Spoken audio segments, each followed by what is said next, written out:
गोरखनाथ मंदिर पर हमला करने वाले आतंकवादी मुर्तजा के बारे में अब कई खतरनाक सूचनाएं निकलकर सामने आ रही हैं।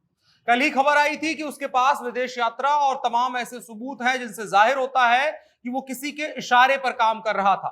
और अब उसके पास से मिली मजहबी किताब में कुछ ऐसे शब्द हाईलाइट किए गए हैं जिनको जिहादी मंसूबों का कोडवर्ड कहा जा रहा है। तो क्या है कोडवर्ड? क्या उनके इतने खतरनाक मायने हैं जिनसे हमको डरना चाहिए? क्योंकि मुर्तजा बेहद सामान्य नागरिक की तरह हम सभी के बीच में रहता था, गोरखपुर में बेहद सामान्य ढंग से रहता था, लेकिन भीतर ही भीतर आतंकवाद और जिहाद की इतनी बड़ी खिचड़ी पका रहा था। तो मुर्तजा का आतंकवादी कनेक्शन साबित होना यह भी दिखाता है कि हमें अपने आसपास सतर्क रहने की आवश्यकता है। जो बहुत पहले रेडियो पे एक गाना आया करता था, ए भाई जरा देख के चलो, दाएं ही नहीं बाएं ही, तो उसको हमें लग रहा दोबारा टीवी रेडियो मोबाइल सब पे सुनाने की जरूरत है और जानना जरूरी है कि हमारे आसपास क्या कुछ हो रहा है। तो आइए जानते हैं कि मुर्तजा के घर से जो जिहादी लिटरेचर मिला है उसमें जिन शब्दों को हाईलाइट किया गया है, क्या वो आतंकवादी गतिविधियों के लिए इस्तेमाल किए जाने वाले कोडवर्ड हैं। नमस्कार, मेरा नाम है अनुराग मिश्रा और आप देख रहे हैं जनता जंक्शन। एक किताब मिली है जिसको माना गया कि वो काफी ज्यादा आस्तिक होगा, इसलिए वो किताबें पढ़ता होगा। लेकिन जब उस किताब को और गंभीरता के साथ उसका अध्ययन किया गया तो उसमें कुछ विशेष शब्द हाईलाइट किए गए थे। अब उन शब्दों को हाईलाइट किए जाने का क्या मतलब था कि उस व्यक्ति का, मुर्तजा का उन शब्दों से या तो कोई लगाव था या तो उससे कोई मतलब हल हो रहा था। अब शब्द सुनिए, उसके मायने सुनिए और जो एटीएस की अपनी थियरी है उसके हिसाब से समझिए कि उनके क्या मायने निकल रहे थे। पहला शब्द था उड़ान। देश में या देश के बाहर फोन पर बात करते समय फ्लाइट को अरबी में रिहलात तायरान बोला जाता है, इसका मतलब उड़ान होता है। मुर्तजा ने किताब में इस शब्द को हाईलाइट करके रखा हुआ था मार्कर से, ये एटीएस ने बताया है। इसके अलावा एक और शब्द है संघर्ष। मुर्तजा को ब्रेन वॉश करने के लिए अरबी के अल जिहाद शब्द का प्रयोग किया जाता था।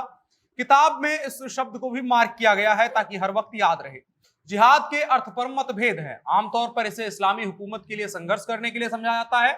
इसके अलावा कुरान के कई जो व्याख्याता हैं वो जिहाद का अर्थ बुराइयों पर विजय पाने या संघर्ष को लेते हैं। इसके अलावा एक और शब्द था हाईलाइटेड, वो था आकाश। मुर्तजा को फिदाइन बनाने के लिए उसे जन्नत के बारे में जानकारी दी जाती थी। फिदाइन यानी जो अपने आप को बम से उड़ा लेते हैं और साथ में और भी लोगों को मार देते हैं। अरबी शब्द समा को उसकी किताब में हाईलाइट किया गया था, इस शब्द का मतलब आकाश होता है। इसके अलावा अब्दुल्ला, मुर्तजा को जिहाद के रास्ते पर ले जाने वाले बातचीत में उसका नाम न लेकर उसे अरबी के इयबद अल्लाह यानी अब्दुल्ला कहकर बुलाया जाता था। इस शब्द का मतलब अल्लाह का बंदा होता है, यह भी एटीएस ने बताया है। इसके अलावा एक और शब्द है मेहमान। मुर्तजा से मिलने के लिए जब भी कोई बाहरी आता था तो उसे पहले इसकी जानकारी दी जाती थी। इसके लिए अरबी में दायफ बोला जाता है जिसका मतलब मेहमान होता है। इसके अलावा एक और शब्द था बख्शीश। मुर्तजा के साथ जब भी फंडिंग से संबंधित कोई बातचीत होती थी तो उसको अरबी में संदेश भेजा जाता था कि बख्शीश भेज दी गई है।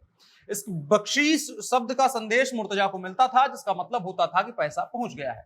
इसके अलावा एक और शब्द था खटमल। मुर्तजा से बातचीत में पुलिस या सुरक्षा एजेंसियों को खटमल बोला जाता था। उसे अलर्ट करने के लिए अरबी में बक अल फिराश शब्द का प्रयोग होता था जिसका मतलब खटमल के आसपास होने से है। ये कुछ शब्द हैं जो एटीएस की तरफ से बताए गए हैं कि उसकी जो किताब थी, धार्मिक लिटरेचर था, जिसको पहले माना गया कि वो आस्तिक होने की वजह से पढ़ता है, बाद में जब उसे गहनता के साथ पढ़ा गया, गंभीरता के साथ पढ़ा गया, तब पता चला कि कुछ विशेष शब्दों को हाईलाइट किया गया है जिनके विशेष अर्थ निकलते हैं विशेष परिस्थितियों में। अब इसका एक और वजह है कि उस किताब के जो शब्द हाईलाइट किए गए हैं, आमतौर पर भी लोग हाईलाइट करके किताबें पढ़ते हैं, तो इस वजह से एक तरफा नहीं माना जा सकता है, तो उसके लिए कोई बेस होना चाहिए।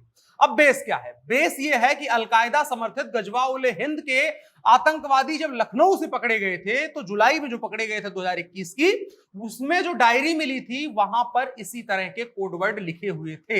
एटीएस के अफसरों का कहना है कि आतंकी संगठन भारतीय युवाओं को जिहादी बनाने के लिए अरबी भाषा का प्रयोग कर रहे हैं। ये थोड़ी कठिन भाषा है जिसे आमतौर पर आम हिंदुस्तानी जल्दी समझ नहीं सकते हैं। संभव है मुर्तजा भी उसी संगठन से ताल्लुक रखता हो। उसका पता लगाने के लिए अब उन आतंकवादियों का सामना मुर्तजा से करवाया जाएगा, या यूं कहें मुर्तजा का सामना उन आतंकवादियों से करवाया जाएगा।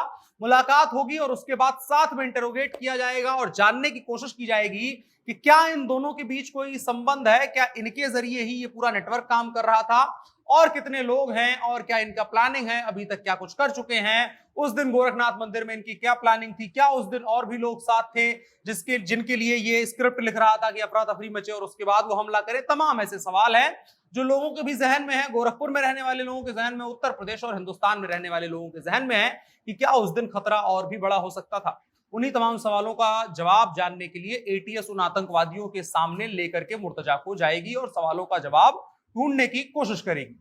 आप क्या सोचते हैं कि इस तरीके से हमारे बीच में रहने वाले लोग जब ऐसा काम करने लगे तो समाज पर क्या इसका असर पड़ता है और आपकी मानसिकता और सोच पर क्या असर पड़ता है, उसे कमेंट बॉक्स में बता सकते हैं। साथ ही वीडियो को साझा भी कर सकते हैं। फिलहाल के लिए इतना ही। मेरा नाम अनुराग मिश्रा है, आप जनता जंक्शन देख रहे थे। कैमरे पर मेरे साथ ओम प्रकाश थे। शुक्रिया।